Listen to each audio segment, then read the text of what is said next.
Hello everyone, स्वागत है आप सभी का अपने यूट्यूब चैनल मैथ्स फायर में। आज हम लोग क्लास 11th का हम लोग पहला चैप्टर से स्टार्ट कर रहे हैं। पहला यूनिट जो है क्लास 11th का वो है सेट एंड फंक्शन, और इस पहले यूनिट में हम लोग सबसे पहले चैप्टर को पढ़ेंगे सेट। समझ में आया? और आपके जो सिलेबस में जो सेट का टॉपिक दिया है, आपको पढ़ना है सेट के बारे में और उनका रिप्रेजेंटेशन कैसे किया जाता है, सेट एंड दियर रिप्रेजेंटेशन। फिर हमको इम्पटी सेट पढ़ना है, फाइनाइट सेट और इनफाइनाइट सेट, इस तरीके से हमको पढ़ना है। पहले सेट पढ़ना है, फिर सेट का रिप्रेजेंटेशन कैसे किया जाएगा, इम्पटी सेट पढ़ना है, फाइनाइट सेट पढ़ना है, इनफाइनाइट सेट पढ़ना है, फिर इक्वल सेट, फिर सबसेट पढ़ना है। जो हमने सेट पढ़ा उन सेट का हम क्या पढ़ेंगे, सबसेट पढ़ेंगे। और इंटरवल के बारे में पढ़ेंगे, उसके साथ उनके नोटेशन के बारे में पढ़ेंगे, पावर सेट क्या होता है, यूनिवर्सल सेट क्या होता है, और वेन डायग्राम पढ़ेंगे। ठीक है। फिर union and intersection of a set पढ़ेंगे, डिफरेंस ऑफ सेट, और इसके बाद पढ़ेंगे कॉम्प्लीमेंट ऑफ ए सेट। तो ये हम लोग आज से क्लास 11th का पहला चैप्टर सेट को हम लोग स्टार्ट कर रहे हैं। मैंने बता दिया कि सेट में आपको पढ़ना क्या क्या है, और उससे भी ज़्यादा भी हम लोग पढ़ेंगे। तो ये आपका बेसिक था कि ये आपके सिलेबस में इतना तो कंपलसरी आपको पढ़ना है। इससे ज़्यादा भी हम लोग पढ़ेंगे, जो इंपॉर्टेंट होगा सबको अच्छे से हम लोग पढ़ते हुए चलेंगे। न कि सिर्फ आपके 11th के लिए पढ़ना है, हमको ऐसा पढ़ना है कि इन फ्यूचर में आपको अगर कहीं ज़रूरत पड़ता है तो आप लोग कर सको। ठीक है। अब ऐसा नहीं कि आप लोग 11th पढ़ लोगे तो आप लोग को ख़त्म हो गया, हाँ आपकी पढ़ाई ये जो चैप्टर है इससे कोई मतलब ही नहीं है। अरे भाई, आप लोग तैयारी करोगे, कुछ करोगे, कोई भी इंट्रेंस दोगे तो उसमें ये सब चैप्टर आएगा। हम लोग इस तरीके से पढ़ाई करेंगे कि इंट्रेंस में भी हमारा हेल्प हो जाए। ठीक है। अब चलिए स्टार्ट करते हैं अपने पहले चैप्टर से, जो हमारा चैप्टर क्या है, सेट है। समझ में आया? पहला चैप्टर क्या है, सेट। और मैं हूं सौरभ, आप सबका स्वागत करता हूं फिर से एक बार मैथ्स फायर चैनल में। तो चलिए स्टार्ट करते हैं। ठीक है। तो सबसे पहले हम लोग सेट को जानते हैं कि सेट क्या होता है। सबसे पहले हम लोग क्या जानते हैं कि सेट क्या होता है। तो यहाँ पे सेट हो गया, तो आप लोग देख रहे हैं ना, ये सेट है। तो हम लोग सबसे पहले जानेंगे कि सेट क्या होता है। ठीक है। अब सेट के बारे में, a well defined collection of object, a well defined collection of object, a well defined collection of object is called set. समझ में आया? सबसे इंपॉर्टेंट चीज ये है कि वेल डिफाइंड का मतलब समझना। इंपॉर्टेंट ये है कि वेल डिफाइंड का मतलब समझना, वेल डिफाइंड होता क्या है, और ये भी है कि कलेक्शन क्या होता है, कलेक्शन क्या होता है। तो सबसे पहले हम लोग कलेक्शन को देख लेते हैं कि कलेक्शन क्या होता है। ठीक है। आपको दिख रहा होगा कलेक्शन, मैंने क्या राइट किया है, कलेक्शन। कलेक्शन होता है एक ग्रुप ऑफ ऑब्जेक्ट। कलेक्शन क्या होता है, a group of object, group of object. आप लोग सब लोग राइट करते रहेंगे, a group of object of a particular type, of a particular type. ठीक है। A group of object of a particular type, और यही क्या होता है, हमारा कलेक्शन होता है। समझ में आया? एक group of object of a particular type, ये हमारा क्या होता है, कलेक्शन। यानी किसी भी पार्टिकुलर टाइप के ऑब्जेक्ट का जो ग्रुप होता है वो हमारा क्या होता है, कलेक्शन होता है। जैसे ये समझ लीजिए, आपके पास एक सूज है, बहुत सारे सूज हैं आपके पास। अगर उन सूज का हम लोग ग्रुप बनाएंगे, आपके पास क्या है, बहुत सारे सूज हैं, उन सूज का हम लोग ग्रुप बनाएंगे तो वो हमारा क्या हो जाएगा, एक कलेक्शन हो जाएगा। हम लोग बोलते हैं ना, मेरे पास सूज का कलेक्शन है, मेरे पास शर्ट का कलेक्शन है, मेरे पास पैंट का कलेक्शन है। ऐसे जो बच्चे होते हैं वो अपनी सारी चीज़ों को बताते हैं, भाई मेरे पास अच्छे अच्छे खिलौने हैं, खिलौनों का कलेक्शन है।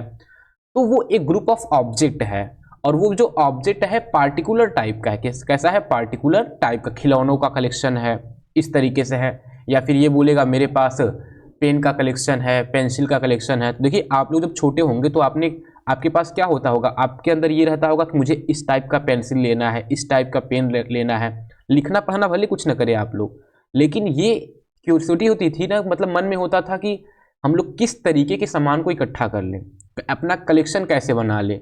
आपके बॉक्स में हमेशा 4-5 पेंसिल रहते थे, अलग अलग कंपनी के, अलग अलग टाइप के।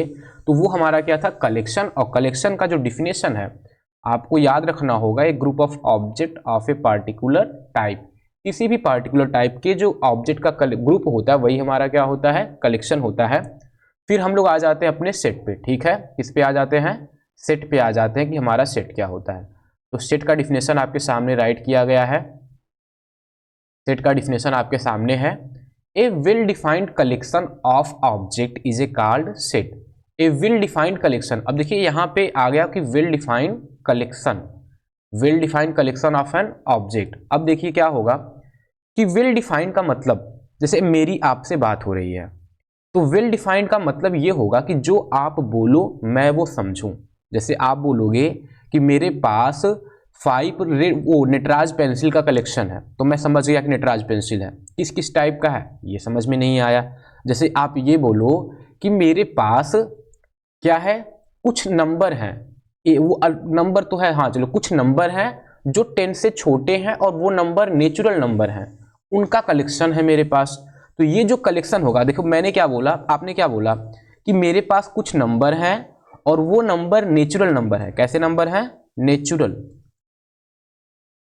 नेचुरल नंबर है। और 10 से क्या है? लेस देन 10 है। लेस देन कितने हैं? 10 है। मैंने यही बोला, आपने बोला चाहे मैंने बोला, आपके पास नेचुरल नंबर है और वो नेचुरल नंबर 10 से क्या है? छोटे। तो इसके बाद मुझे क्या समझ में आएगा? मुझे समझ में आएगा भाई नेचुरल नंबर 1 होता है, 2 होता है, 3 होता है, 4 होता है, 5 होता है, 6 होता है, 7 होता है, 8 होता है और ये 9। बाकी जो नंबर लेना है वो 10 से हमको क्या लेना है? छोटा। तो जो ये स्टेटमेंट अगर बोला जाएगा कि मेरे पास नेचुरल नंबर हैं और वो नेचुरल नंबर 10 से छोटे हैं, तो सबके माइंड में यही आएगा कि 1 2 3 4 5 6 7 8 9 ही होंगे। वो नंबर 1 2 कहाँ तक होंगे? 9 तक होंगे, उसके अलावा कोई भी नंबर नहीं होंगे। तो वेल डिफाइंड का मतलब यही होता है, वेल डिफाइंड स्टेटमेंट का मतलब यही होता है कि जो बोला जाए, देखिए वेल डिफाइंड का मतलब यही होता है कि जो बोला जाए, जो हम बोले सामने वाला वही समझे, उसके अलावा कुछ और न समझे। इतना अच्छी तरीके से एक्सप्लेन करें कि जो हम बोले वो इजीली समझ जाए, तो वही होता है वेल डिफाइंड। समझ में आया? अब इसी में देख पढ़ते हैं हम लोग, a well defined collection of object is a called set. The object in a set are called member of a set या फिर एलिमेंट ऑफ ए सेट। जो भी किसी सेट में जो ऑब्जेक्ट होते हैं उसको हम लोग क्या बोलते हैं? सेट का वो मेंबर है या फिर सेट का वो क्या है? एलिमेंट है। अब इसको हम लोग कैसे रिप्रेजेंट करते हैं, सेट को हम लोग कैसे राइट करते हैं, इन सबको भी हम लोग देखेंगे। सबसे पहले एग्जाम्पल को देख लेते हैं कि हमारा एग्जाम्पल क्या है। एग्जाम्पल ये है हमारा एग्जाम्पल। तो एग्जाम्पल में हम लोग देखते हैं, the collection of a all vowel in English alphabet. The collection of all vowel in English alphabet is the set. देखिए अब वॉवेल क्या होगा? वॉवेल तो हमारा ए ई आई ओ यू, ये 5 हमारे क्या होंगे? वॉवेल होंगे। अगर हम लोग ये बोलेंगे कि all vowel in English alphabet, तो हमारे माइंड में क्या आएगा? ए ई आई ओ यू। बस हमारे माइंड में क्या आएगा? ए ई आई ओ यू। ये सिर्फ हमारे माइंड में नहीं, सबके माइंड में। अगर जो पढ़ने वाला बच्चा है उसको बोल दिया जाएगा कि collection of all vowel in English alphabet, तो सबके माइंड में क्या आएगा? ए ई आई ओ यू। तो ये जो है वेल डिफाइंड है, क्योंकि सबके माइंड में सेम चीज़ें आ रही हैं। तो यही हमारा क्या हो जाएगा? ये हमारा सेट हो जाएगा। ये हमारा क्या हो जाएगा? सेट, क्योंकि सेट का डिफिनेशन है well defined collection. Well defined collection, तो ये जो कलेक्शन है वेल डिफाइंड है, क्योंकि जो बोला जा रहा है वो सबको समझ में आ रहा है। अगर इसी में कोई डम बच्चा हो जाएगा तो उसको तो समझ में अब ही नहीं करेगा कि भाई वॉवेल क्या होता है, कॉन्सोनेंट क्या होता है, तो उसके लिए प्रॉब्लम है। तो वो उसको पढ़ना चाहिए, आपका स्टेटमेंट गलत थोड़ी ना है, वो उसको देखना चाहिए। ठीक है। अब दूसरा है इसी में, the collection of a all even natural number. The collection of a all even natural number less then 10। 10 से छोटे सभी नेचुरल नंबर का कलेक्शन। अब आप बताइए 10 से छोटे सभी नेचुरल नंबर क्या होंगे? 2 होगा, 4 होगा, 6 होगा, 8। 10 से छोटे बोले हैं तो 10 नहीं लेना है, तो सबके माइंड में 2 4 6 8 आएगा ना। तो ये हमारा वेल डिफाइंड कलेक्शन है, तो यही हमारा क्या हो जाएगा? सेट हो जाएगा। समझ में आया? ये हमारा क्या हो गया? सेट हो गया। इसके बाद थर्ड है, the collection of a all beautiful girls of India. The collection of a all beautiful girls of A India. अब यहाँ पे आपको समझना है, अगर मैं किसी को ब्यूटीफुल बोलूँ, आप उसको न बोलो, तो ये तो अलग अलग है। सबके लिए ब्यूटीफुल अलग अलग होता है। कोई ब्यूटीफुल समझता है कि भाई उसके नेचर से, कोई उसके शकल समझता है, कोई किसी तरीके से समझता है, लेकिन ब्यूटीफुल का जो कॉन्सेप्ट है सबके लिए क्या होता है? अलग अलग होता है। तो इसलिए हम इसको सेट नहीं बोल सकते। देखिए कोई प्यार में अंधा होता है तो उसको कैसी भी लड़की मिल जाए तो उसको सब ब्यूटीफुल लगता है। अभी कोई नहीं अंधा होता तो उसको बस ब्यूटीफुल ही चाहिए होता है। तो यहाँ पे अलग अलग ना, ब्यूटीफुल सबके लिए अलग अलग होता है। आप अपनी गर्लफ्रेंड को बोलोगे ब्यूटीफुल, कोई अपनी गर्लफ्रेंड को ब्यूटीफुल बोलेगा। हाँ, आप कहोगे मेरी वाली कैसी है, तो बोलेगा मेरे से अच्छी नहीं है, भले आपसे अच्छी हो, ऐसे बोलेगा ना, मेरे से अच्छी नहीं हो। तो ये है कि सबका जो पॉइंट ऑफ व्यू है, जो देखने का तरीका है, सबको ब्यूटीफुल अपने हिसाब से दिखता है। तो ये सबके लिए नहीं होगा। अगर आप बोलोगे collection of a all beautiful girls of India या फिर 5 ब्यूटीफुल गर्ल्स ऑफ इंडिया, तो हो सकता है एक्टर्स में आपको लेना है, आपको कैटरीना कैफ अच्छी लगती हो, आलिया भट्ट कोई इस तरीके से अच्छा लगता हो, किसी को कोई और अच्छा लगता हो। जो मूवी लवर है उनको तो भाई एक्टर्स अच्छे लगेंगे, और जो कुछ बनना चाहते हो सकता है वो देखे कि IPS IAS में देखे वो कौन अच्छा है। तो इस तरीके से सबके लिए क्या होता है, जो ब्यूटीफुल गर्ल का कॉन्सेप्ट हो जाएगा सबके लिए क्या हो जाएगा, अलग। और ये हमारा क्या होगा, नॉट सेट। ये हमारा क्या हो जाएगा, नॉट सेट। देखिए वेल डिफाइंड का मतलब, फिर से एक बार, वेल डिफाइंड का मतलब जो हम बोले आप वही समझो, जो आप बोले वो हम समझे। मतलब इस तरीके से स्टेटमेंट बोला जाए कि सबके माइंड में एग्जैक्ट समझ आए। मतलब जो बोला जा रहा है बस वही समझे, उससे अलावा कुछ ना समझे। ठीक है। अगर हम ये बोल देंगे best batsman in India, the collection of A best the collection of best player of Indian team. अब देखिए ये क्या वेल डिफाइंड है? अब आप लोग बताइए क्या ये वेल डिफाइंड है? बोलोगे नहीं सर, हाँ नहीं है, ये सही है। क्योंकि जो बेस्ट प्लेयर है वो सबके लिए अलग अलग होता है। आपके लिए बेस्ट कौन होगा, रोहित शर्मा, कोहली। किसी के लिए हार्दिक पांड्या बेस्ट होंगे, बुमराह बेस्ट होंगे। किसी के लिए KL राहुल बेस्ट होंगे। किसी के लिए ऋषभ पंत बेस्ट होंगे, श्रेयस अय्यर बेस्ट होंगे। तो इस तरीके से बेस्ट प्लेयर जो है सबके लिए क्या क्या है, अलग है। समझ में आया? तो ये हमारा सेट नहीं होगा। अब चलिए हम लोग सेट पे क्या करते हैं, कुछ एक्सरसाइज कर लेते हैं। ठीक है, सेट पे हम लोग एक्सरसाइज करते हैं। तो क्वेश्चन आपके सामने है। क्वेश्चन है which of the collection are set, कौन सा कलेक्शन सेट है, जस्टिफाई योर आंसर। समझ में आया? पहला है collection of a all natural number less than 50 से छोटे सभी नेचुरल नंबर का कलेक्शन। तो बताइए ये समझ में आ रहा है आपको कि 50 से छोटे सभी नेचुरल नंबर, यानी 1 से लेकर के 49 तक, सबके माइंड में यही आएगा 1 से लेकर 49 तक। तो ये हमारा क्या हो जाएगा, सेट हो जाएगा। क्लियर? फिर इसके बाद सेकंड है the collection of a good hockey player in India, the collection of a good hockey player in India. तो सबके लिए जो हॉकी प्लेयर हैं, जो गुड हॉकी प्लेयर हैं, वो सबके लिए अलग अलग होंगे। कोई मानता होगा भाई वो अच्छे खेलते हैं, कोई मानता होगा नहीं वो अच्छे खेलते हैं। तो सबके लिए अलग अलग होता है। तो ये क्या हो जाएगा, नॉट सेट। ये हो जाएगा हमारा नॉट सेट हो जाएगा। समझ में आया? इसके बाद थर्ड है, third the collection of a all girls in your class, आपके क्लास में सभी गर्ल्स का कलेक्शन, आपके क्लास में सभी गर्ल का कलेक्शन। तो अब ये क्या होगा, ये सेट होगा कि नहीं होगा? आप सोचिए, अगर आप अपने क्लासमेट से बोलोगे वो collection of a all girls in your class, तो वो तो बता ही देगा ना भाई आपके वो क्लास में कितने गर्ल्स हैं। तो ये जो कलेक्शन है वो आपको इजीली क्या होगा, पता चल जाएगा। तो इसमें प्रॉब्लम नहीं होगा। तो ये हमारा क्या हो जाएगा, सेट हो जाएगा। ये हमारा क्या हो जाएगा, सेट हो जाएगा। तो ये है हमारा थर्ड नंबर क्या हो जाएगा, सेट। समझ में आया? The collection of a all girls in your class, तो आपकी क्लास में जो भी गर्ल होंगी वो फिक्स होंगी, उसको सब लोग जानते होंगे। जैसे मैं नहीं जानता हूं लेकिन आपके क्लास के मेंबर तो जानते होंगे। अगर मुझसे ही पूछा जाएगा तो आपके क्लास के रजिस्टर को देखेंगे, सारे बच्चों को बता देंगे। तो ये क्या हो जाएगा, the collection of a all girls in your class क्या हो जाएगा, सेट हो जाएगा। समझ में आया? द फोर्थ नंबर है the collection of most talented writer of India. अब ये आप बताओ कि मोस्ट टैलेंटेड राइटर का जो कलेक्शन है इंडिया में, वो हमारा सेट है कि नहीं है? तो मोस्ट टैलेंटेड सबके लिए अलग अलग होता है। कोई पोइट्री लिखता है, कोई क्या करता है, नोवेल लिखता है, कोई शायरी लिखता है। तो सबके लिए अलग अलग हो जाएंगे। सब तो राइटर ही है भाई, सब तो राइटर ही हैं, लेकिन सबके लिए अलग अलग हो जाए। किस तरीके से आप बोल रहे हो, किसी के लिए मुंशी प्रेमचंद जी अच्छे हैं, किसी के लिए रामधारी सिंह दिनकर जी अच्छे हैं।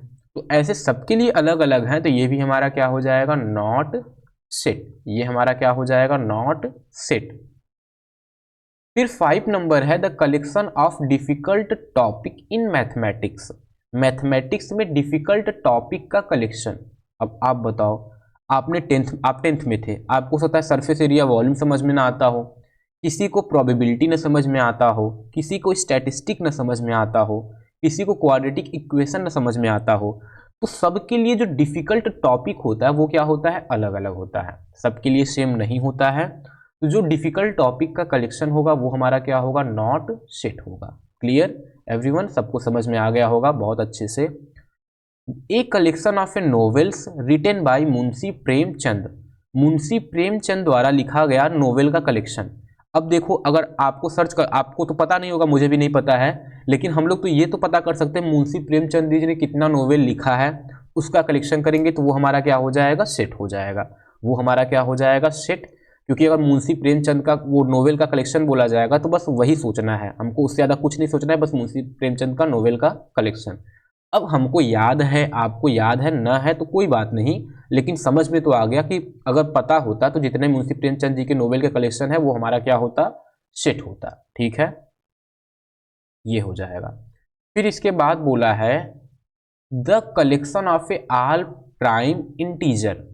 आल प्राइम इंटीजर, तो सभी प्राइम इंटीजर का कलेक्शन, तो ये भी हमारा क्या हो जाएगा, सेट। अब सबके माइंड में वही आएगा ना, प्राइम नंबर तो आप लोग जानते हो जिसके दो डिवाइजर होते हैं, एक इटसेल्फ होता है, एक 1 होता है, और इंटीजर भी आपको पता है, तो प्राइम इंटीजर जो हो जाएंगे वो भी हमारे क्या हो जाएंगे, सेट हो जाएंगे। तो आपको आई होप समझ में आ गया होगा सबको, अच्छे से समझ में आया कि सबको कि नहीं अभी तक, चलिए बहुत अच्छी बात है, समझ में आ गया।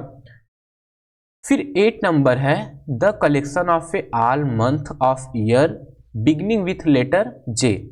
मतलब एक ईयर में जो मंथ होते हैं जिनका स्टार्टिंग किससे होता है, जे से होता है, उसका क्या करना है, collection.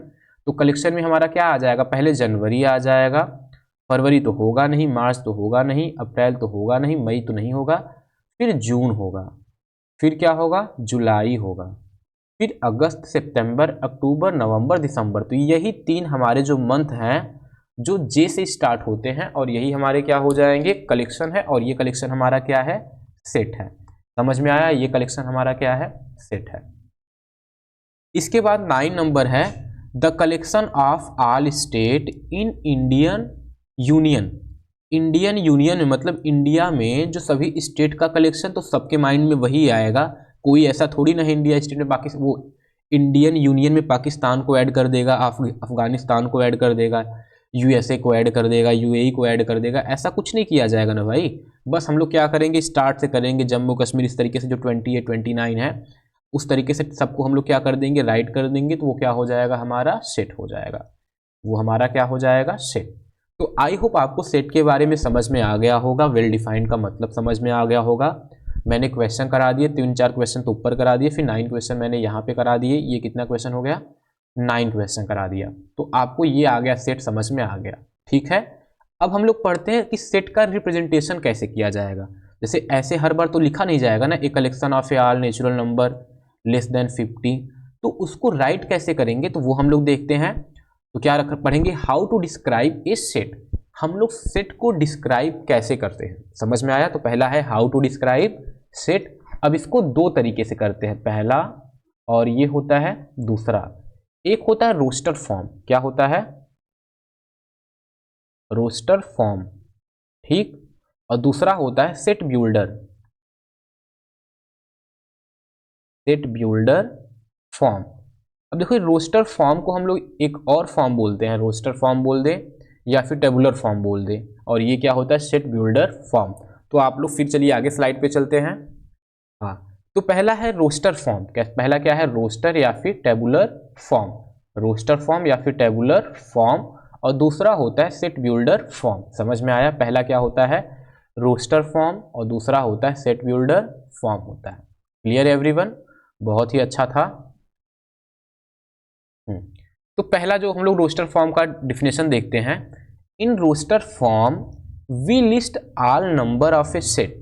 In roster form we list, हम लोग लिस्ट करते हैं, कलेक्ट करते हैं, all numbers of a set with in bracket.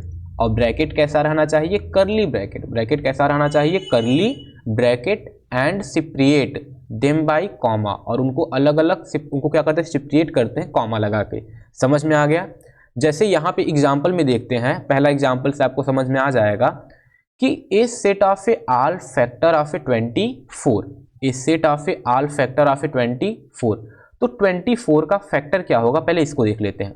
1 होगा, 2 होगा, 3 होगा, 4 होगा, 5 तो होगा नहीं, 6 होगा, 8 होगा, 12 होगा, और क्या होगा, 24 होगा। यही जो है वो हमारे क्या है, 24 के क्या है, फैक्टर हैं। 24 के क्या है, फैक्टर हैं। समझ में आया। 24 का फैक्टर 1 2 3 4 6 8 12 24 हो जाएगा। और इन्हीं सारे फैक्टर को हम लोग ब्रैकेट में हमने राइट कर दिया। देखिए हमने किस में राइट कर दिया, ब्रैकेट में, और सबको अलग अलग करने के लिए हमने क्या लगा दिया, कॉमा लगा दिया। तो ये जो हमने सेट को रिप्रेजेंट किया है, इसको हम लोग बोलते हैं रोस्टर फॉर्म। क्या बोलते हैं, रोस्टर फॉर्म। ये हमारा जो सेट है वो रोस्टर फॉर्म में रिप्रेजेंट किया गया है। आई होप आप सबको समझ में आ गया होगा। सेट ऑफ ए है A equal to set of all factor of a 24, और इस तरीके से हमने कर दिया। अच्छा, जो सेट होता है ना, सेट को हम लोग राइट जैसे करते हैं उसको कैपिटल लेटर से डिनोट करते हैं। जैसे अल्फ़ाबेट में जो कैपिटल हो गया, सेट ए राइट कर देंगे, सेट बी लिख सकते हैं, सेट सी लिख सकते हैं। इस तरीके से अल्फ़ाबेट से ही लिखते हैं, या फिर कुछ और भी साइन होते हैं, जैसे बन गया फाई हमारा हो गया, इस तरीके से उसको भी रिप्रेजेंट कर सकते हैं। ये रिप्रेजेंट करने का तरीका है। अब उसको किस फॉर्म में रिप्रेजेंट कर रहे हैं, रोस्टर फॉर्म में या फिर सेट बिल्डर फॉर्म में, और सेट को हम लोग कैपिटल लेटर से राइट करते हैं। आपको समझ में आ गया। जैसे यहाँ पे ए लिखा है ना पहले में एग्जाम्पल में, A equal to set of all factor, तो इसी को हम लोग लिख सकते हैं 1 2 3 4 5, सॉरी 5 नहीं 6 8 12, और क्या हो जाएगा 24। तो इस तरीके से हम लोग क्या करेंगे, सेट को राइट कर लेंगे। समझ में आ गया सबको अच्छे से, बहुत अच्छी बात। तो रोस्टर फॉर्म में सेट को बस हम लोग क्या करते हैं, एक करली ब्रैकेट में कॉमा लगा के राइट करते हैं, और वो हमारा क्या हो जाता है, रोस्टर फॉर्म में बोला जाता है कि वो रोस्टर फॉर्म में क्या है, रिप्रेजेंटेशन है। ठीक है। अब दूसरा है बी इक्वल टू क्या है, set of all odd number less then 10, 10 से छोटे सभी ऑड नंबर का सेट। तो बताओ कैसे लिखेंगे हम लोग। तो 10 से छोटे ऑड नंबर क्या हो जाएगा, 1 हो जाएगा, 3 हो जाएगा, 5 हो जाएगा, 7 हो जाएगा, और क्या हो जाएगा भाई, 9 हो जाएगा। तो ये हमारे क्या हो जाएंगे, 10 से छोटे ऑड नंबर, और उसको 1, 3, 5, 7, 9 इस तरीके से हम लोग रिप्रेजेंट कर सकते हैं। इसके बाद क्वेश्चन नंबर सी है, set of all prime number less then 30, 30 से छोटे सभी प्राइम नंबर का सेट। समझ में आया। तो प्राइम नंबर क्या होता है, जिसके दो डिवाइजर होते हैं, एक वो इटसेल्फ होता है और एक 1 होता है। तो 1 तो प्राइम नंबर में आता नहीं, तो हम लोग 2 से स्टार्ट करते हैं, फिर 3 होता है, फिर 5 होता है, 6 होता नहीं, फिर 7 होता है, 9 भी नहीं होता, फिर 11 होता है, इसके बाद 13 होता है, 14 15 नहीं होता, 16 नहीं होता, 17 होता है, 18 नहीं होता, 19 होता है, 20 नहीं होता, 21 होता नहीं होता है, 22 भी नहीं होता है, 23 होता है, फिर 24 नहीं होगा, 25 नहीं होगा, 26 भी नहीं होगा, 27 भी नहीं होगा, फिर क्या आ जाएगा 28, फिर आ जाएगा 29 होता है। तो इन सभी प्राइम नंबर जो 30 से छोटे हैं उनको एक करली ब्रैकेट में कॉमा लगा के राइट कर देंगे, तो वो हमारा क्या हो जाएगा, एक सेट हो जाएगा, और इस सेट को हमने रोस्टर फॉर्म में रिप्रेजेंट कर दिया है। तो इस सेट को हमने रोस्टर फॉर्म में रिप्रेजेंट किया। अच्छा, ये जो आपने एग्जाम्पल देखा, आपने एग्जाम्पल फर्स्ट देखा, सेकेंड देखा, थर्ड देखा, तो आपके मन में जो फर्स्ट सेकेंड थर्ड से है कि आपको ये समझ में आ रहा है ना, ये वेल डिफाइंड चीज़ें हैं। 24 के सभी फैक्टर तो माइंड में सबके तो वही आएंगे, और all odd number less then 10 सबके माइंड में वही आएंगे, और सी में जो है set of all prime number less then 30 सबके माइंड में वही आएगा। अब हम लोग करते हैं क्वेश्चन नंबर 4। ठीक है, क्वेश्चन नंबर 4। तो 4 में है D equal to set of all letter in word mathematics. अब देखिए आपको एक नई चीज़ें और मिलेंगी कि हम लोग किसी भी सेट में अगर कोई एलिमेंट 2 बार है तो उसको 2 बार नहीं राइट करते, सिर्फ एक बार ही राइट करते हैं। समझ में आया। जैसे आपके पास है कि जैसे मैथमेटिक्स वर्ड है तो इस मैथमेटिक्स वर्ड में जो m है, देखिए m एक यहाँ पे है, एक m यहाँ पे है, एक m यहाँ पे है, और एक a यहाँ पे है, एक a यहाँ पे है, फिर एक t यहाँ पे है, फिर एक t यहाँ पे है। समझ में आया? अब ऐसा नहीं कि अगर m दो बार है तो हम लोग दो बार राइट करेंगे, सिर्फ एक बार राइट करेंगे। किसी भी एलिमेंट को हम लोग दो बार राइट नहीं करते, वो सेट में लिखने का तरीका है। समझ में आया? सेट में किसी भी एलिमेंट को दो बार राइट नहीं किया जाता। तो पहले क्या लिखेंगे, m लिख दिए, फिर कॉमा लगा दिए, फिर a राइट कर दिए, फिर t राइट कर दिए, फिर चलिए h राइट कर दिए, फिर e राइट कर दिए, फिर m a t तो लिखना नहीं है तो फिर i कर देंगे, और फिर c और फिर s। इस तरीके से हम लोग क्या करेंगे, मैथमेटिक्स जो वर्ड है उसके लेटर को हम लोग सेट में राइट करेंगे। तो m comma a comma t comma h comma e comma i comma c comma s, इस तरीके से हो जाएगा। समझ में आया? किसी भी एलिमेंट को रिपीट नहीं करना है, एलिमेंट को रिपीट नहीं करना है। समझ में आया? रिपीट नहीं करना है, ऊपर मैंने लिख दिया रिपीट नहीं करना है। समझ में आ गया सबको? किसी भी एलिमेंट को रिपीट नहीं करना है, वो एक ही बार लिखा जाएगा। तो आपको पहला समझ में आ गया कि रोस्टर फॉर्म में क्या होता है। रोस्टर फॉर्म में सेट को करली ब्रैकेट में कॉमा लगा के राइट करते हैं। समझ में आया? इन रोस्टर फॉर्म में देखिए, सेट आपको समझ में आ गया, कलेक्शन पहले समझ में आ गया। पहले क्या समझ में आ गया आपको, कलेक्शन। फिर कलेक्शन के बाद हमने क्या पढ़ा, सेट पढ़ा। फिर सेट पे हमने क्या किया, एक्सरसाइज किया। अब इसके बाद हमने क्या किया, हाउ टू रिप्रेजेंटेशन में पहला हमने पढ़ा रोस्टर फॉर्म। क्या पढ़ा, रोस्टर फॉर्म। इतना आपको याद हो गया होगा, आई होप बहुत अच्छे से याद हुआ होगा। अब इसके बाद हम लोग दूसरा पढ़ेंगे सेट बिल्डर फॉर्म। क्या पढ़ेंगे, सेट बिल्डर फॉर्म। समझ में आ गया? तो ये हमारा था रोस्टर फॉर्म। अब हम लोग पढ़ते हैं सेट बिल्डर फॉर्म। ठीक है, अब दूसरा है सेट बिल्डर फॉर्म। अब हम लोग सेट बिल्डर फॉर्म को भी देख लेते हैं कि सेट बिल्डर फॉर्म क्या होता है। ये है आपका set builder form. In set builder form we list all properties satisfy by the element of the set। We write x, फिर x satisfy p, कंडीशन है। जैसे हमको यहाँ पे दिया है सेट बिल्डर फॉर्म। देखिए रोस्टर फॉर्म में सिंपल था कि भाई आप लोग करली ब्रैकेट लगाओ और कॉमा कॉमा करके आप लोग राइट कर दो। समझ में आया? और इसमें क्या होता है, देखिए सेट को जो रिप्रेजेंट करते हैं वो हम लोग कोई भी सेट हो उसको हम लोग करली ब्रैकेट में ही राइट करते हैं। कोई भी सेट हो तो हम लोग करली ब्रैकेट में ही राइट करते हैं और रोस्टर फॉर्म में कॉमा लगा देते हैं। ठीक है, तो देखिए दिया है in set builder form. Set builder form में क्या होता है, इन सेट बिल्डर फॉर्म में क्या होता है, इन सेट बिल्डर फॉर्म आपको समझ में आ रहा होगा, मैंने हाईलाइट कर दिया है। In set builder form, okay colour change कर देते हैं।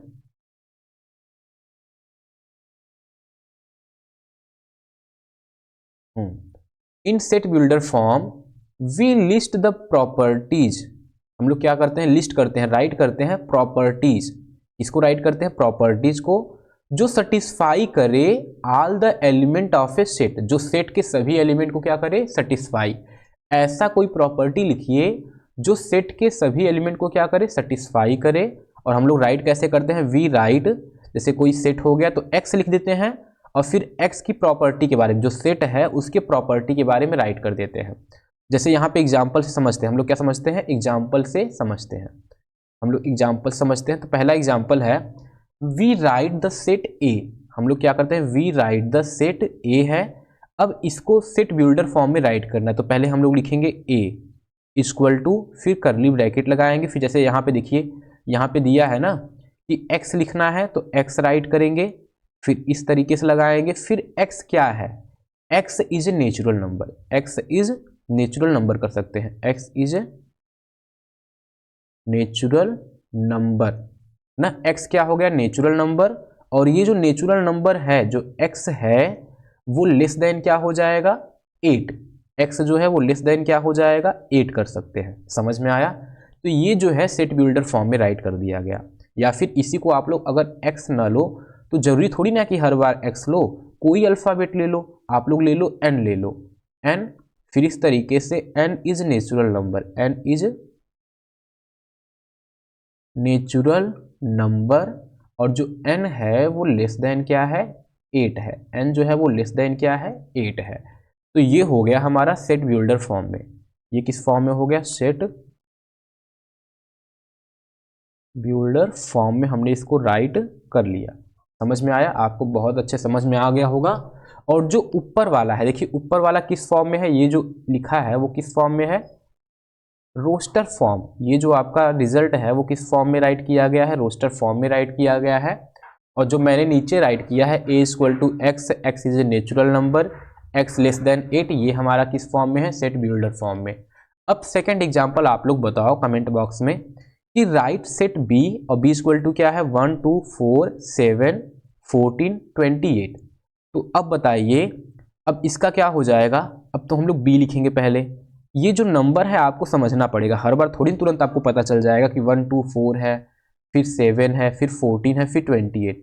तो अगर आप लोग देखो तो ये जो सारे नंबर है ना, वो 28 के फैक्टर है। किसके हैं, 28 के फैक्टर।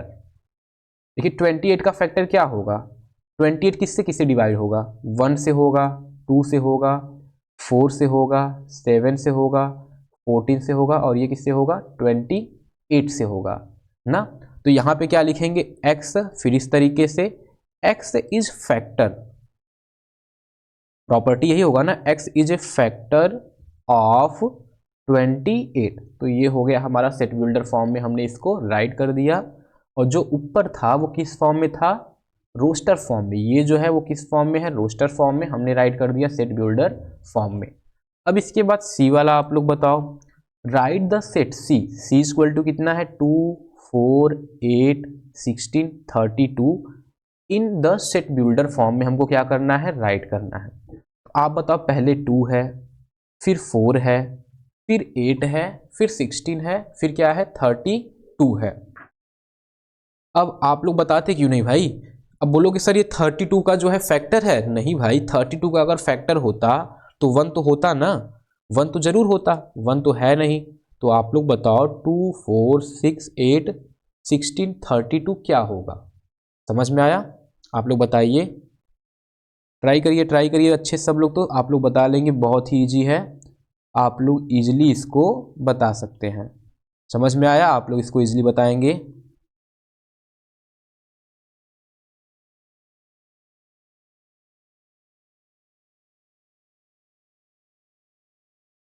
बोलिए बोलिए, हम वेट कर रहे हैं आप ही लोगों का, कि आप लोग बताएंगे तो हम आगे फिर हम बढ़ें ना। 2 4 8 16 क्या है, 32 है, 2 4 8 16 32 है। इसको हमको सेट बिल्डर फॉर्म में राइट करना है। अब देखिए 2 है, फिर 4 है, फिर 8 है, फिर 16 है, फिर 32 है। 2 के पावर 1, इसको क्या लिख सकते हैं, 2 के पावर 1 है, ये 2 के पावर 2 है, ये 2 के पावर 3 है, ये 2 के पावर 4 है, और ये क्या है 2 के पावर 5 है। इस तरीके से है।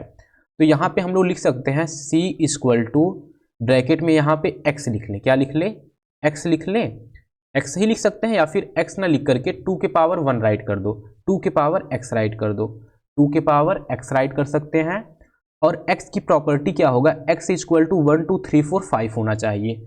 तो x is a natural number, x is natural number, natural number, और x जो है वो लेस देन क्या होना चाहिए, 6 होना चाहिए। x क्या है, लेस देन 6 होना चाहिए। तो मैं आपको एक बार और अच्छे से समझा देता हूँ, फिर से अच्छे से इसको इरेज कर देता हूँ, फिर आपको जगह खाली रहेगा तो आपको समझ में आता रहेगा, ठीक है। और जो भी पढ़ाया जा रहा है आप लोग उसको नोट करते रहेंगे कि ये जिस तरीके से मैंने पीपीटी बनाया है, इस सोच को बनाया है कि मतलब कि आप लोग पढ़ो तो आप लोग को समझ में आ जाए, ज़्यादा बुक में जाने की जरूरत भी ना पड़े, आपको हर एक कॉन्सेप्ट यहीं पे समझ में आ जाए। तो सी वाला क्या है, देखिए सी इक्वल टू क्या लिखेंगे, पहले 2 है, 4 है, 8 है, 16 है, 32 है। तो इसको जो है 2 के पावर में बन रहा है, सब नीचे कैसा बन रहा है, 2 के पावर में 1, 2 के पावर में 2, 2 के पावर में 3, 2 के पावर में 4, 2 के पावर में 5। तो नीचे तो जो बेस है 2 ही है, लेकिन ऊपर क्या हो रहा है, चेंज हो रहा है। तो बेस पे तो 2 राइट कर दो, और ऊपर क्या कर दो, x राइट कर दो। फिर x के बारे में लिखो, x क्या है, x जो है भाई नेचुरल नंबर, x क्या ले सकते हैं, नेचुरल नंबर, नेचुरल नंबर। और x जो नेचुरल नंबर है, और यही नेचुरल नंबर जो है क्या होना चाहिए, लेस देन 6 होना चाहिए, लेस देन 6 होना चाहिए। अगर सिर्फ नेचुरल नंबर लिखेंगे तो हमको और बढ़ाना पड़ जाएगा। नेचुरल नंबर कितने होते हैं, इनफाइनाइट होते हैं, तो हमको इनफाइनाइट एलिमेंट राइट करना होगा। ठीक है, तो इसलिए कंडीशन लग जाता है कि इतना ही तक हमको लेना है, उससे ज़्यादा नहीं लेना है। अब देखिए जैसे आपके पास, मैं इसी में एक चीज़ छूट गया है, हाँ अच्छा, इसी में मैं एक चीज़ और आपको बताता हूँ। जैसे हाउ टू डिस्क्राइब सेट में ही मैंने क्या बताया, एक रोस्टर फॉर्म, एक हमने क्या बताया, सेट बिल्डर फॉर्म आपको बताया। अब इसी में जैसे हमारे पास कोई रोस्टर फॉर्म में कोई सेट है, ए इक्वल टू क्या है, 1 2 3 4 5, इस तरीके से हमारे पास एलिमेंट है।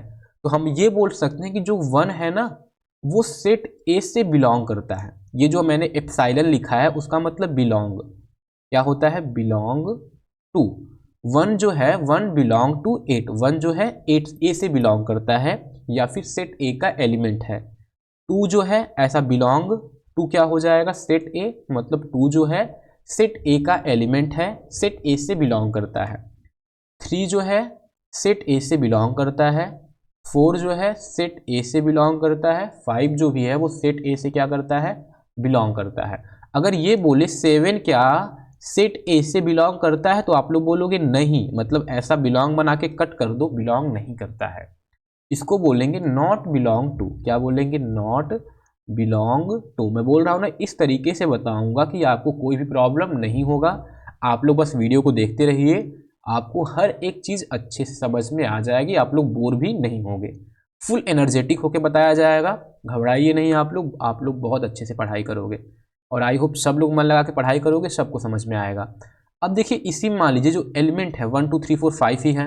अगर बोले कि जो 9 है वो क्या सेट ए का एलिमेंट है, तो बीच में क्या होगा, बिलोंग होगा कि नॉट बिलोंग, तो आप बोलोगे सर नॉट बिलोंग होगा, हम बेवकूफ़ थोड़ी ना है, हमको भी दिखाई देता है, हम भी चश्मे भले लगाते हैं। आप लोग चश्मे लगाते होंगे कोई लोग ना, बोलोगे सर चश्मा लगा लिए तो क्या हो गया, आप हमको अंधा समझे हो ना, अंधा एकदम नहीं, आप लोग को सब अच्छे से दिखाई पड़ता है। अगर ये बोला जाए कि 10 है, आपको बिलोंग टू या फिर नॉट बिलोंग टू का साइन फिल करना है इसमें, तो आप लोग क्या फिल करोगे, सेट ए में बस 5 तक है तो इसमें करोगे नॉट बिलोंग टू। समझ में आया, तो ये चीज़ें हो गई। अब चलिए आपको रोस्टर फॉर्म बता दिया, सेट बिल्डर फॉर्म बता दिया, और हमने अब एग्जाम्पल करते हैं। अब देखिए सेट बिल्डर फॉर्म का हम लोग और एग्जाम्पल करते हैं। 3 ऊपर हमने किए, अब हम लोग कुछ और भी कर लेते हैं। सेट डी इक्वल टू कितना है, -6 -4 -2 0 2 4 6, इसको हमको सेट बिल्डर फॉर्म में राइट करना है। सेट बिल्डर फॉर्म में क्या करना है, राइट करना है। तो चलिए डी लिखते हैं, और डी इक्वल टू यहाँ पे क्या लिखेंगे, पहले एक्स लिखेंगे, फिर एक्स की प्रॉपर्टी। एक्स की प्रॉपर्टी क्या होगा आप बताइए, हम लोग लिख सकते हैं x is a integer. X क्या है, इंटीजर, क्योंकि जिस तरीके से लिखा है वो तो इंटीजर है। X is a integer, x is A even integer की ऑड इंटीजर। अब आप लोग बताओ जो एक्स है वो इवन होगा कि ऑड होगा, एक्स इज इवन इंटीजर, यहाँ पे क्या लिखेंगे, एक्स इज इवन इंटीजर। समझ में आया, एक्स इज इवन इंटीजर। अब इतने से बात हमारी बनी नहीं, क्योंकि इवन इंटीजर तो बहुत सारे होंगे ना। अब कंडीशन लगाते हैं कि जो एक्स होगा वो लेस देन इक्वल टू 6 होगा, या फिर ग्रेटर देन इक्वल टू क्या होगा, -6 होगा। तो ये हमारा क्या हो गया, कंडीशन। अब ये पूरा बता रहा है, अब ये वेल डिफाइंड हो गया है कि एक्स जो है इवन इंटीजर होगा, और जो एक्स होगा 6 से इक्वल होगा या फिर छोटा, या फिर -6 से बड़ा होगा, या फिर क्या होगा, इक्वल होगा। तो इतने में आपके सारे आ जाते हैं, इतने में आपके सारे आ जाते हैं। तो आप जो ये कंडीशन है आपका भी अलग हो सकता है। आप ऐसा कर सकते हो कि x जो है लेस देन 8 हो जाए, और वो ग्रेटर देन क्या हो जाए, -8। तो यहाँ पे इक्वल आप लोग नहीं लगाओगे, तो हमको इवन इंटीजर ही लेना है। और 8 से छोटा क्या होगा, 6 होगा, -8 से बड़ा क्या होगा, -6 होगा। तो ये भी आप लोग कंडीशन राइट कर सकते हो, सब लोग अपने हिसाब से कंडीशन को राइट कर सकते हो। वेरी गुड, सबको समझ में आ गया। अब देखिए अगर यहीं पे बात हो तो आप लोग चाहो तो ऐसे भी तो कर सकते हो, d इक्वल टू इसको 2x के फॉर्म में राइट कर दो, 2x, क्लियर। और फिर x के बारे में, x क्या होगा, x इज इंटीजर, तब यहाँ पे क्या राइट करेंगे, इंटीजर। x क्या हो जाएगा, इंटीजर हो जाएगा। ठीक है, क्योंकि देखो -6 को क्या लिख सकते हो, इसको लिख सकते हो -3 इंटू 2, -2 इंटू 2, फिर क्या हो जाएगा -1 इंटू 2, 0 इंटू 2, और फिर 1 इंटू 2, फिर 2 इंटू 2, फिर 3 इंटू 2। इस तरीके से हम लोग राइट कर सकते हैं। तो इसको इस तरीके से भी राइट, देखिए यहाँ पे अगर पूरा पूरा कर लेते हैं, 2x हो गया और x क्या होगा, इंटीजर, जहाँ पे x की जगह पे -3 -2 -1 इस तरीके से आएगा, और जो x होगा वो क्या होगा, लेस देन इक्वल टू होगा 3 होगा, और ग्रेटर देन इक्वल टू होगा -3। इस तरीके से भी हम लोग रिप्रेजेंट कर सकते हैं। ये आपके ऊपर है, एक सेट को कई तरीके से हम लोग रिप्रेजेंट कर सकते हैं। आई होप आपको समझ में आ गया होगा। मैंने एक तरीका ये बता दिया, फिर एक कंडीशन बताया, फिर इस कंडीशन पे आप लोग कर सकते हो, फिर इस तरीके से भी कर सकते हो, और आप लोग चाहो तो अपने तरीके से भी निकाल सकते हो। Everyone clear? Very good. अब है right the set. Question number next पे आते हैं।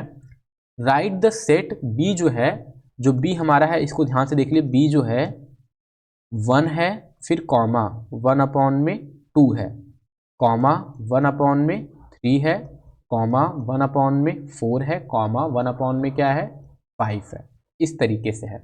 अच्छा, इसको 1 को तो चाहे तो 1/1 राइट कर दें ना, फिर कॉमा 1/1 + 1 राइट कर दें, फिर कॉमा 1 क्या राइट कर सकते हैं, चलिए अच्छा ऐसे ना करके डायरेक्ट नॉर्मल करते हैं। बहुत मेहनत नहीं करना चाहिए, करना चाहिए भाई, मेहनत नहीं करोगे तो कौन करेगा, मान लिए सच में। चलिए अच्छा देखिए, 1 को लिख सकते हैं 1/1, 2 को 1/2, और ये 1/3, 1/4, और 1 क्या हो जाएगा, 5। तो अगर इसको रिप्रेजेंट करना है तो लिख सकते हैं 1/n। 1 क्या लिख सकते हैं, n लिख सकते हैं, 1/n। और जो n होगा, n की जगह पे 1 2 3 4 5 6 5 तक पुट किया जाएगा। तो n is a natural number, n is natural number, n क्या हो जाएगा, नेचुरल नंबर। अगर आपको इतना बड़ा नेचुरल नंबर लिखने में प्रॉब्लम होती है तो आप लोग ऐसे कर दो भाई कि n जो है बिलोंग करता है नेचुरल नंबर, जो n है वो बिलोंग करता है नेचुरल नंबर से, और सारे नेचुरल नंबर नहीं, और n जो है लेस देन क्या होता है, 6 होता है। तो ये भी आपका बन गया सेट बिल्डर फॉर्म में। समझ में आया आपको, बहुत अच्छे समझ में आ गया होगा। इसके बाद हम लोग एग्जाम्पल लिस्ट देखते हैं। Write the set C. C equal to क्या है, 10 11 12 13 14 15, और इसको सेट बिल्डर फॉर्म में राइट करना है। तो सी इक्वल टू क्या कर सकते हैं, एक्स राइट कर सकते हैं, एक्स राइट करो, एन राइट करो, जो मन करे वो राइट करो। और फिर x को क्या लिख सकते हैं, बिलोंग टू नेचुरल नंबर, और ये जो x है 16 से छोटा है और 9 से क्या है, बड़ा। तो ये कंडीशन हम लोग लगा सकते हैं। समझ में आया? तो आई होप आपको roster form, set builder form आपको दोनों समझ में आ गया होगा। अब हम लोग पढ़ते हैं टाइप ऑफ ए सेट। अब इसके आगे हम लोग पढ़ते हैं टाइप ऑफ ए सेट।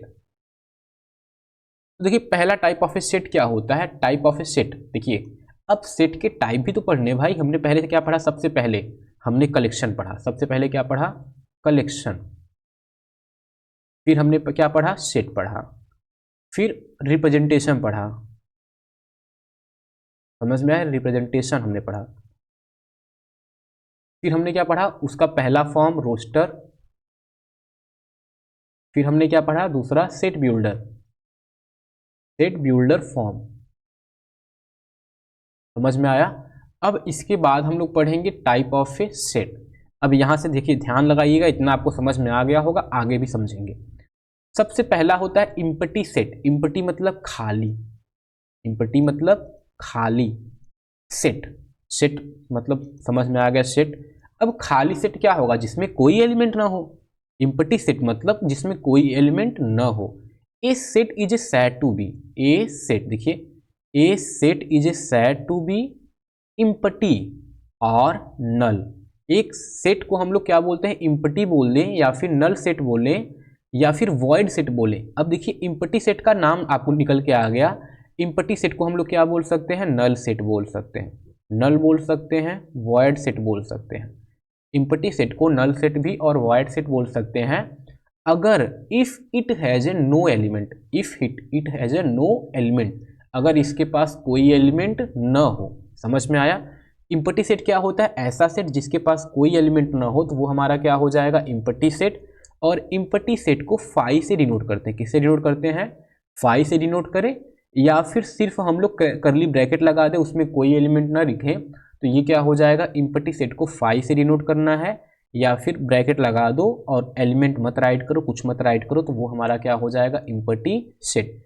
अब आप बोलोगे सर एम्प्टी सेट क्या होता है, एम्प्टी सेट कैसे लिखेंगे ना? अब चलिए एम्प्टी सेट पे भी हम लोग क्या करते हैं, कुछ एग्जाम्पल देख लेते हैं। जैसा पहला एग्जाम्पल ये है, पहला एग्जाम्पल है जैसे एक सेट है और इस सेट में क्या है? एक्स है, एक्स है, और एक्स जो है बिलोंग करता है रियल नंबर से। एक्स क्या करता है? बिलोंग करता है रियल नंबर से। और एक्स स्क्वायर इक्वल टू कितना दिया है? -2 दिया है। एक्स है, एक्स बिलोंग करता है रियल नंबर से, और एक्स स्क्वायर इक्वल टू क्या आ जाएगा? -2 आ जाएगा।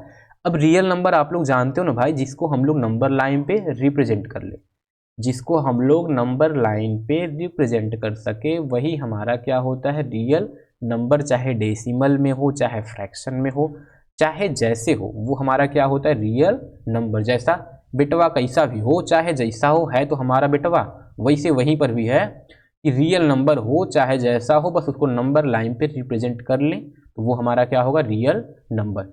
अच्छा, एक्स स्क्वायर इक्वल टू -2 है, एक्स स्क्वायर इक्वल टू -2 है, इसको जब सॉल्व करेंगे तो x square plus 2 equal to 0 आएगा, और इसको जब सॉल्व करेंगे ना, इसका हम लोग स्क्वायर रूट ना निकाल पाएंगे। देखिए आपको क्या बताया क्वाड्रेटिक क्वेश्चन में कि x equal to -b plus minus under root में क्या होता है? बी स्क्वायर -4ac अपॉन में क्या होता है? 2a होता है। तो यहाँ पे देखिए b तो 0 है, तो -0 प्लस माइनस बी स्क्वायर हो जाएगा 0, -4 इंटू 2 कर देंगे तो 4 2 जा 8 अपॉन में क्या आ जाएगा? 2a, यानी कि 1 आ जाए 2 आ जाएगा। अब रूट में जब माइनस आ गया, रूट में जब -8 आ गया, तो आपको बताया था ना 10th में कि क्या बनाता है? Not real root. क्या मिलेगा? नॉट रियल रूट, या फिर इसी को बोलते हैं इमेजिनरी। क्या बोलते हैं? इमेजिनरी। समझ में आया? तो यहाँ पे हमको कोई रियल रूट नहीं मिलेगा, इस एग्जाम्पल में हमको कोई रियल रूट मिलेगा नहीं मिलेगा। तो ये हमारा, इसको क्या डिनोट करेंगे? 5 से। ये हमारा कैसा सेट है? इम्पटी सेट है। Everyone clear? ये हमारा कैसा सेट है? इम्पटी सेट है। आई होप आपको समझ में आ गया होगा। आई होप नहीं, समझ में आ ही गया होगा। चुपचाप अच्छे से पढ़ाई करो, आँख खोल के देखो। आँख बंद कर लोगे तब कैसे समझ में आएगा? वैसे आवाज़ से भी तो समझ में आ ही जाएगा। तो बस फोकस हो, कैसे भी फोकस हो, पढ़ाई करो सब लोग अच्छे से बस। अब दूसरा एग्जाम्पल लेते हैं। दूसरा एग्जाम्पल जैसे लेते हैं कि यहाँ पे x है, एक सेट, चलिए a लेते हैं, और जो x है वो x बिलोंग करता है नेचुरल नंबर से, x बिलोंग करता है नेचुरल नंबर से, और जो x है वो लेस देन 6, वो लेस देन 6 और ग्रेटर देन क्या है? 5। देखिए x है और x बिलोंग करता है नेचुरल नंबर, तो नेचुरल नंबर क्या होता है? 1 2 3 4 5 6 7। अब बताइए जो x यहाँ पे है वो 5 और 6 के बीच में होना चाहिए। क्या 5 और 6 के बीच में नेचुरल नंबर आता है? नहीं, नहीं आता भाई। नेचुरल नंबर 5 और 6, 5 और 6 के बीच में फ्रैक्शन आ जाएगा, तुम्हारा डेसिमल नंबर आ जाएंगे, लेकिन रेशनल आ जाएगा, लेकिन नेचुरल नंबर नहीं आएगा। तो ये भी हमारा कैसा हो जाएगा? इम्पटी सेट बोलें, या फिर इसको नल सेट बोलें, या फिर क्या बोलें? वॉइड सेट बोलें। समझ में आया? इसको क्या बोले? वॉइड सेट बोलें। तो आपको ये भी एग्जाम्पल समझ में आ गया होगा। इसके बाद एक नेक्स्ट और एग्जाम्पल लेते हैं।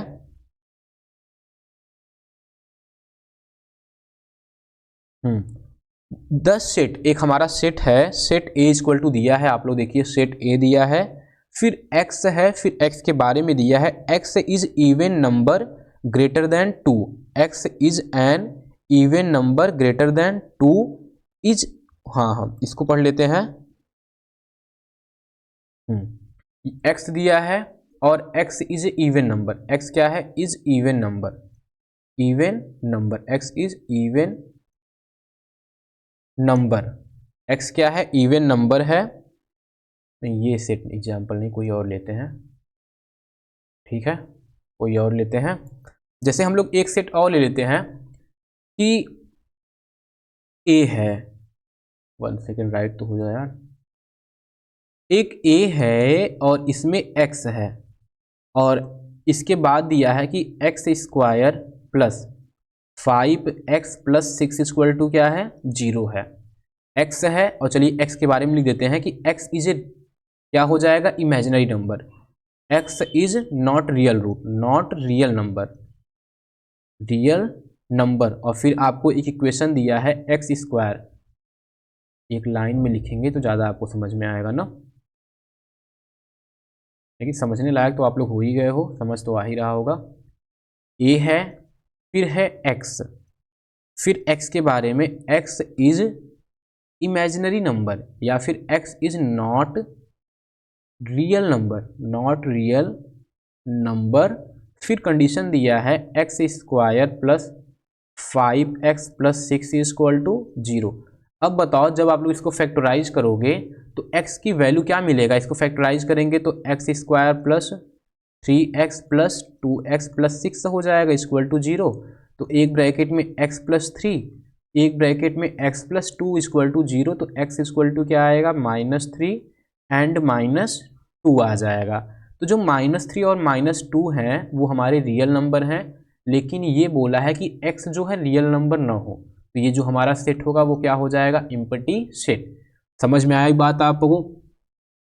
इम्पटी सेट क्या होता है, इम्पटी सेट को हम लोग क्या बोलते हैं, नल सेट बोलते हैं, वॉइड सेट बोलते हैं।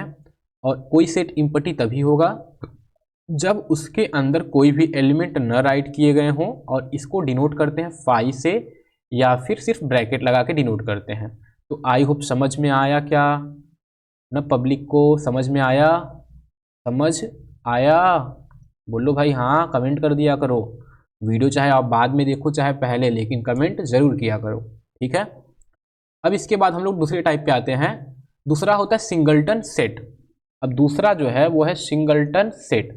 चलिए भाई सिंगलटन सेट को पढ़ते हैं। Singleton, singleton, single element वाला सेट, इसका मतलब यही होगा सिंगल एलिमेंट वाला set, set of single element, या फिर ऐसे लिखो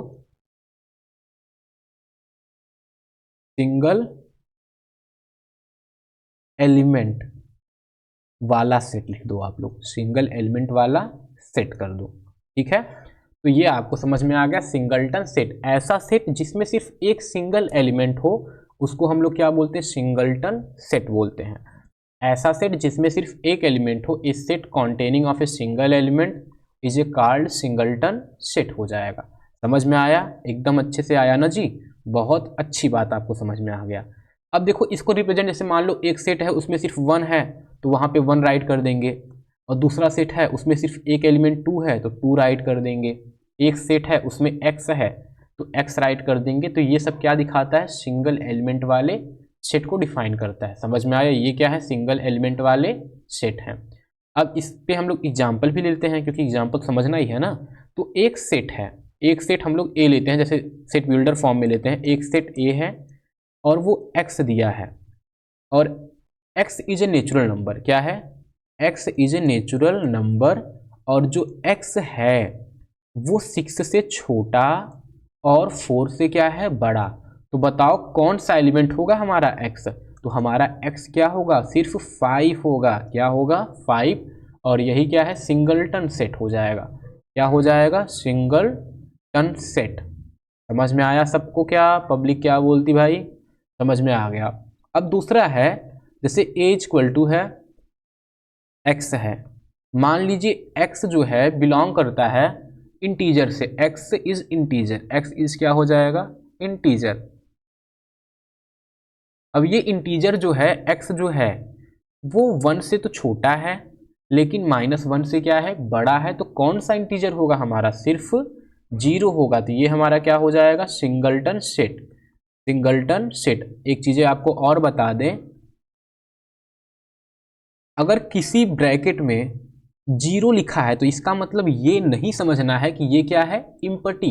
इसको सबसे पहले इम्पटी नहीं समझना है, इम्पटी नहीं समझना है, इम्पटी नहीं समझना है। ये बोल रहा है कि एक सेट ऐसा है जिसमें जीरो क्या है, एक एलिमेंट है, तो ये हमारा जो हो जाएगा सिंगलटन सेट हो जाएगा। क्या हो जाएगा? सिंगलटन सेट हो जाएगा। समझ में आया? इसको जीरो वो इम्पटी सेट नहीं समझना है। अगर इम्पटी होगा ना तो वो सिर्फ करली ब्रैकेट होगा या फिर फाई होगा, बीच में कुछ भी नहीं लिखा जाएगा। अगर बीच में जीरो लिख दोगे तो आप सोचोगे सर जीरो लिख दिए मतलब कुछ भी नहीं, जीरो मतलब कुछ भी नहीं। ये गलत बात है। जीरो लिखना मतलब एक एलिमेंट है और वो एलिमेंट क्या है? जीरो है। समझ में आ गया? तो ये सिंगलटन सेट हमने पढ़ लिया। अब सिंगलटन सेट के बाद हम लोग आते हैं दूसरे टॉपिक पे। अब पढ़ते हैं फाइनाइट सेट क्या होता है। फाइनाइट सेट अब आपको और अच्छे समझ में आएगा। बहुत मज़ेदार चीज़ें हैं, समझ में आएगी। जो मैथ है ना 11th का, बहुत ही मज़ेदार है। मतलब मज़ा आ जाता है, 10 से भी ज़्यादा मज़ा आ जाता है। जैसे खाते हो आप लोग ना, चाउमीन खाते हो, फुल्की खाते हो ना, जो मज़ा आता है ना वही पढ़ने में मज़ा आएगा। अब फाइनाइट सेट क्या होता है? इस set is a called finite set. एक सेट है जिसको हम लोग क्या बोलते हैं? फाइनाइट। देखिए फाइनाइट का मतलब क्या होता है आप लोग को पता है ना? जिसको हम लोग काउंट कर सके, जो फिक्स हो, जिसको हम लोग क्या कर सके? काउंट कर सके। समझ में आया? जो हम लोग क्या कर सके? काउंट कर सके। A set is a called finite set if it is either void set या फिर it's element can be counted. या तो ये इम्पटी सेट हुई, कोई फाइनाइट सेट, या तो वो इम्पटी सेट हो, तब भी उसको हम लोग क्या बोलेंगे? फाइनाइट। क्या बोलेंगे? फाइनाइट बोलेंगे। इम्पटी सेट हो तब पर भी हम लोग क्या बोलेंगे? उसको फाइनाइट बोलेंगे। या इसके एलिमेंट को हम लोग क्या कर सके? काउंट कर सके। एलिमेंट को हम लोग क्या कर सके? काउंट कर सके, तो वो हमारा क्या हो जाएगा? Finite set. इतना ध्यान देना है कि कोई सेट फाइनाइट, फाइनाइट का मतलब ही आपको समझ में आ जाए काउंटेबल। हाँ, फाइनाइट का मतलब ही समझ में आ जाए काउंटेबल होता है। ऐसा सेट जिसके एलिमेंट काउंटेबल हो। वॉइड सेट में कोई एलिमेंट नहीं होता ना, तो आपको तो पता है ना वो काउंटेबल है, कोई एलिमेंट नहीं है। और ऐसा सेट जिसमें एलिमेंट को हम लोग काउंट कर सके, तो वो हमारा क्या हो जाएगा? फाइनाइट सेट हो जाएगा। तो आई होप आप सबको अच्छे समझ में आ गया होगा कि फाइनाइट सेट क्या होता है। समझ में आया? फाइनाइट सेट क्या होता है। अब जैसे आपको दिया है set of even natural number less then 100।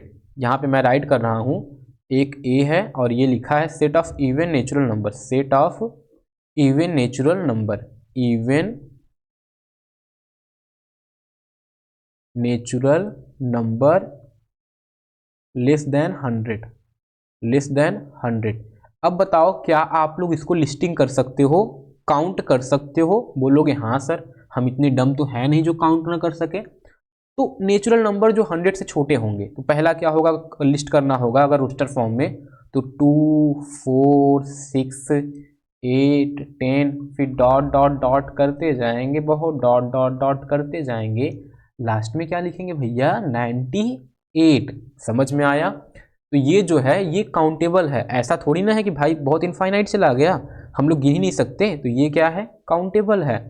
अब जैसे ये बोला जाए ए इक्वल टू है सेट ऑफ नेचुरल नंबर, सिर्फ बोला जाए set of natural number, set of natural number. अब बताओ क्या आप लोग इसको काउंट कर सकते हो? नेचुरल नंबर क्या होगा? 1 होगा, 2 होगा, 3 होगा, फिर डॉट डॉट डॉट, कोई तो इंड होगा ही नहीं, वो तो बढ़ता जाएगा। तो ये जो है वो हमारा फाइनाइट नहीं होगा। ये हमारा फाइनाइट नहीं होगा जिसमें हम लोग एलिमेंट को काउंट कर सकें। जो काउंटेबल हो वो हमारा क्या होता है? फाइनाइट होता है। अब इसके बाद है set of even prime natural number. जैसे बोला जाए एक सेट है set of even, set of even prime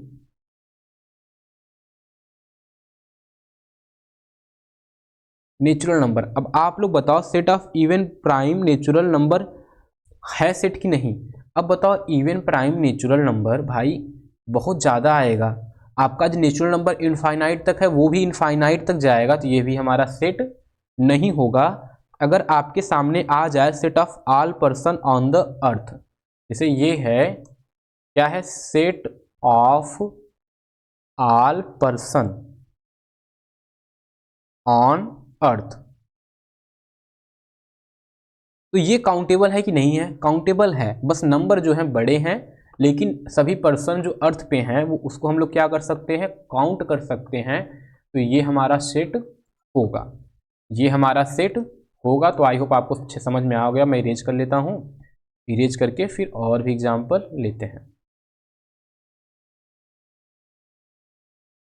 ठीक है, आई होप इतना समझ में आ गया होगा। काउंटेबल समझेंगे, अनकाउंटेबल भी समझ ले रहे हैं कि किसको हम लोग काउंट कर सकते हैं, किसको काउंट नहीं कर सकते हैं। सारी चीज़ों को हम लोग समझ ले रहे हैं। ठीक है, सारी चीज़ों को समझ लेंगे तो काफ़ी अच्छे से हमको समझ में आएगा। अब एक एग्जाम्पल और लेते हैं हम लोग। एक एग्जाम्पल और क्या है, set of soldier in Indian army. अब आप बताओ, सेट ऑफ सोल्जर, चलिए, set of soldier in Indian army, in Indian army. अब बताओ आप, ये काउंटेबल है कि नहीं? अरे इंडियन आर्मी में कितने सोल्जर होंगे? लाख होंगे, 10 लाख होंगे, 20 लाख, 50 लाख, 60 लाख, 1 करोड़। काउंटेबल तो है ना। तो ये क्या होगा? ये हमारा फाइनाइट सेट होगा।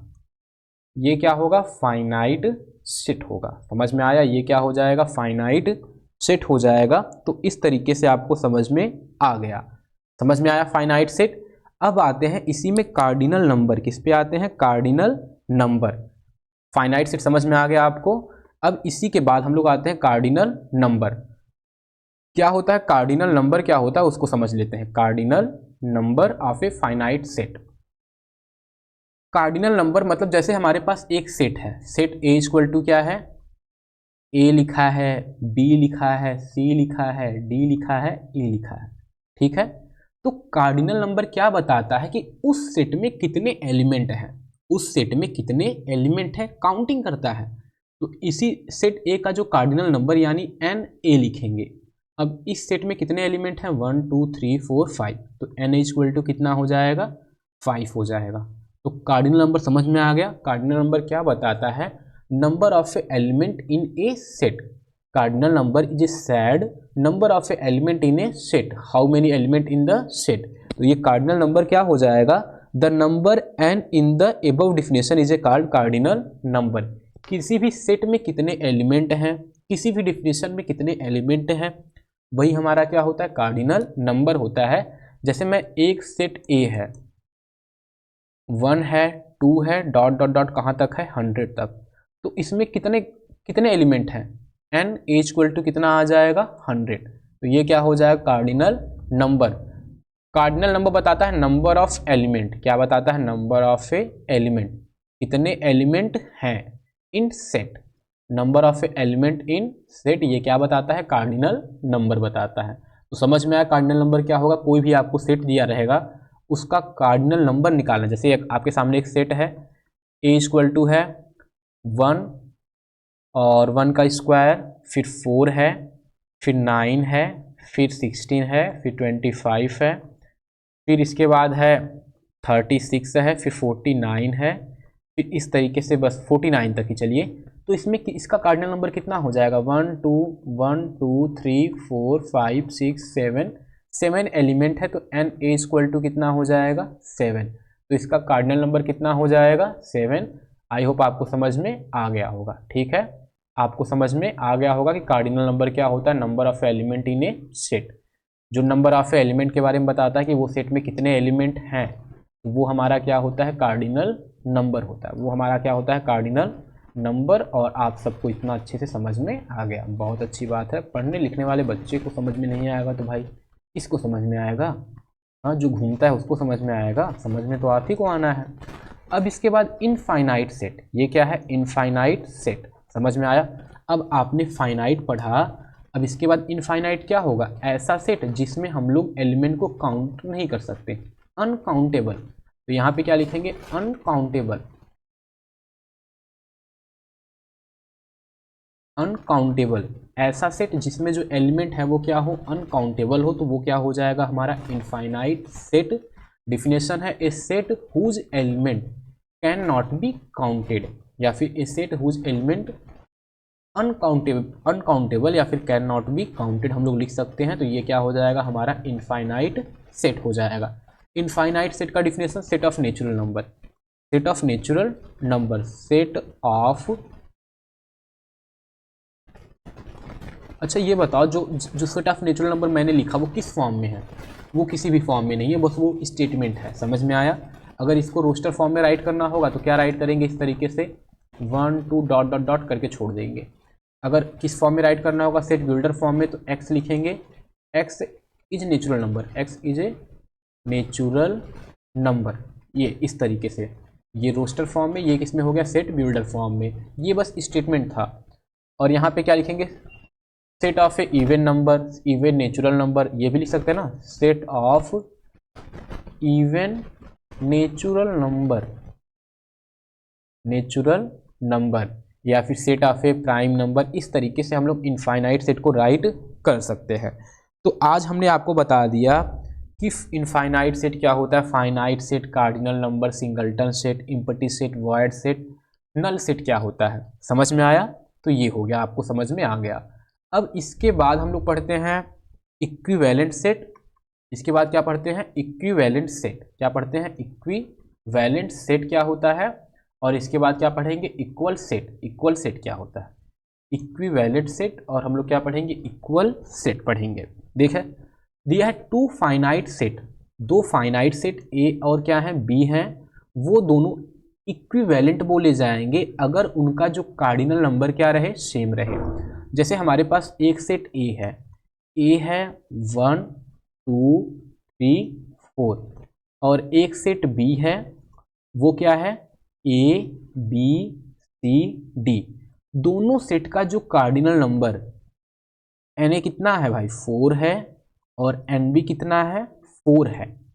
अगर ये दोनों सेम हैं, अगर ये दोनों क्या हैं? सेम हैं, दोनों इक्वल हैं, तो यही बोला जाएगा कि ये दोनों जो सेट हैं इक्विवेलेंट है। क्या है? इक्विवेलेंट,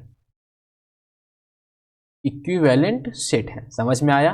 दो ऐसे सेट जिनका कार्डिनल नंबर सिर्फ सेम हो तो वो हमारे क्या होते हैं? इक्विवेलेंट सेट होते हैं। फर्क नहीं पड़ता कि एलिमेंट भी सेम हो, एलिमेंट कुछ भी हो, अगर बस कार्डिनल नंबर सेम है तो वो हमारे क्या हो जाएंगे? इक्विवेलेंट सेट हो जाएंगे। समझ में आया? अगली बात समझ में आपको? बहुत अच्छी बात, समझ में आ गई। ठीक है, इक्विवेलेंट सेट आप लोग डिफिनेशन राइट कर लेंगे। Two finite set A and B are equivalent if their cardinal number are same, that's mean N A equal to क्या हो? N B. मैंने आपको एग्जाम्पल भी समझा दिया, समझ में आ गया होगा। अब आते हैं हम लोग इक्वल सेट पे। क्या आते हैं? इक्वल सेट पे, कि इक्वल सेट क्या होता है आपको वो भी समझ में आ जाएगा। बस इक्विवेलेंट का जस्ट उल्टा होता है, इक्विवेलेंट का जस्ट उल्टा। देखिए two set A and B, equal set में देखते हैं, two set A and B are said to be equal, उसको इक्वल बोला जाएगा अगर if every element of A, अगर ए का हर एक एलिमेंट बी का भी मेंबर हो और बी का हर एक एलिमेंट ए का भी क्या हो? मेंबर हो। समझ में आया? Two set A and B are said to be equal if every element of A is a member of a B and every element of a B is a member of A. जैसे मैं एक set लेता हूँ A equal to A B C D, और दूसरा भी set लेता हूँ बी इक्वल टू, इसमें ऑर्डर जो है अलग है, बी सी ए डी है। तो यहाँ पे दोनों जगह, दोनों सेट में अगर दोनों का जो कार्डिनल नंबर है वो भी सेम है और दोनों में जो एलिमेंट है वो भी क्या है? सेम है, बस ऑर्डर कुछ भी है, तो ये दोनों जो होंगे वो हमारे क्या होंगे? इक्विवेलेंट सेट होंगे। ये सॉरी इक्वल सेट होंगे। ये दोनों हमारे क्या होंगे? इक्वल सेट, क्योंकि सेट ए का जो एलिमेंट है, जो ए का जो एलिमेंट है वो बी में भी है, ए जो है वो बी का भी एलिमेंट है, जो बी ए का एलिमेंट है वो बी बी का भी एलिमेंट है, जो सी ए का एलिमेंट है वो सी हमारा बी का भी एलिमेंट है। तो इस तरीके से इक्वल सेट, यानी कि इक्वल सेट यही होता है कि दोनों सेट में अगर एलिमेंट सेम राइट किए गए हैं और नंबर ऑफ एलिमेंट भी क्या है? सेम। देखिए एलिमेंट सेम होना चाहिए, एलिमेंट सेम हो, और नंबर ऑफ एलिमेंट भी सेम हो, नंबर ऑफ एलिमेंट भी क्या हो? सेम हो, तो वो हमारा क्या हो जाएगा? Equal set. आई होप आप सबको इतना समझ में आ गया होगा। नेक्स्ट वीडियो हम लोग क्या करेंगे? इक्वल सेट के आगे हम लोग पढ़ेंगे सबसेट, पढ़ेंगे सबसेट के थ्योरम, पढ़ेंगे वेन डायग्राम को पढ़ेंगे, तो ये हम लोग नेक्स्ट वाले में पढ़ेंगे। ठीक है, तो आज की वीडियो के लिए आपको बहुत बहुत अच्छा धन्यवाद। आपको थैंक यू एवरीवन कि कि आपने सारी पूरा वीडियो आपने देखा और आपको आई होप समझ में अच्छे से आ गया होगा। अगर नहीं समझ में आया तो कमेंट बॉक्स में कमेंट करें, बताएं आपको प्रॉब्लम कहाँ हो रही है। नेक्स्ट वीडियो से वो सब प्रॉब्लम आपको नहीं होगी, आपको अच्छे से समझ में आएगा। आप लोग बताइए कि आपको हैंड राइटिंग अच्छे से समझ में आता नहीं, हैंड राइटिंग के बारे में बताइए कि हैंड राइटिंग कैसा है, मतलब छोटा तो नहीं हो रहा है, बड़ा तो नहीं हो रहा है, अभी हैंड राइटिंग तो अच्छा होगा ही राइट करते करते। तो आप लोग हैंड राइटिंग तो आपको समझ में आ रहा है कि नहीं आ रहा है, ये आप लोग बताइए। और प्लीज़ वीडियो को आप लोग देखते रहिए, वीडियो को अपने दोस्त यारों से शेयर करते रहिए। वीडियो क्या करिए, शेयर करिए, शेयर करिए, लाइक करिए, समझ में आया। और वीडियो डेली देखिए करिए, पढ़ाई अच्छे से करिए मन लगा के। बस मिलते हैं आपसे अगले वीडियो में, तब तक के लिए आप लोग मौज करिए, मन से पढ़ाई करिए। ठीक है, बाय बाय सब लोग।